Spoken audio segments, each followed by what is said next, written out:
Hallelujah, praise the Lord. Good morning to everyone in the name of Jesus. నేను మీ జస్వ కర్రవలా. మరి ఈరోజు మన కీర్తన గ్రంథం 2వ అధ్యాయాన్ని మనము మధ్యాహ్నం చేసుకుందాం. దేవుడు ఈరోజు ఈ ధన్యతను ఇచ్చినందుకు దేవుడికి మహిమ కలుగుగాక. సో అన్య జనులు ఎలా అల్లరిచున్నారు, జనములు ఎలా వ్యర్థమైన దానిని తలంచుచున్నవి. 2వ వచనం, మనము వారి కట్టలు తెప్పుదాం రండి, వారి పాశములను మన యుద్ధ నుండి పారవేయడం రండి అని చెప్పుకోవచ్చు. 3వ వచనం, భూరాజులు యెహోవాకును ఆయన అభిషిక్తునికి విరోధంగా నిలబడుచున్నారు, ఏలికలు ఏకీభవించి ఆలోచన చేస్తున్నారు. 4వ వచనం, ఆకాశమందు ఆసీనుడు నవ్వుచున్నాడు, ప్రభు వారిని చూసి అపహసించుచున్నాడు.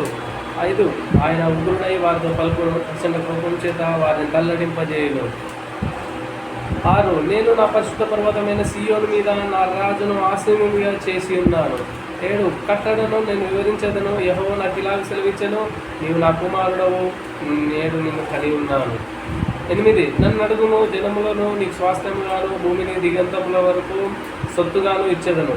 9, హిమపదండంతో నీవు వారిని నలగొట్టెదవు, కుండను పగలగొట్టినట్టు వారిని ముక్క చెక్కలుగా పగలగొట్టెదవు. 10, కాబట్టి రాజులారా వివేకులైనటువంటి భూపతులారా బోధనంతుడి. 11, భయభక్తులు కలిగి యెహోవాను సేవించుడి, గడగడ వణుకుచు సంతోషించుడి. 12, ఆయన కోపం త్వరగా రగులుకొనును, కుమారుని ముద్దు పెట్టుకొనుడి, లేని ఎడల ఆయన కోపించును, అప్పుడు మీరు త్రోవ తప్పి నశించెదరు. ఆయనను ఆశ్రయించు వారు ధన్యులు. హల్లెలూయా, వారందరూ ధన్యులు. హల్లెలూయా. అయితే ఇక్కడ మనం ధ్యానించినట్లయితే నా ప్రియ సహోదరులారా, దేవుని స్వరం విని ఆయనను ఆశ్రయించండి అని మనం టైటిల్ చూసుకున్నట్లయితే, అయితే ఆయన స్వరం విని మనం ఆశ్రయించడం ఎలా అయితే చూడండి,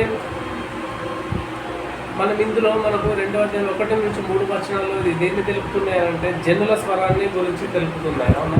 అయితే మరి 2వ అధ్యాయంలోనే 4 నుంచి 6 వచనాలు ఏం తెలుపుతున్నాయంటే తండ్రి స్వరం గురించి తెలుపుతున్నాయి. అయితే 7 నుంచి 9 వచనాలు దేని గురించి తెలుపుతున్నాయంటే కుమారుని స్వరం గురించి తెలుపుతుంది. అలాగే మరి 10 నుంచి 12 వచనాలు దేన్ని వివరిస్తుందంటే పరిశుద్ధాత్మని స్వరం గురించి వివరిస్తుంది.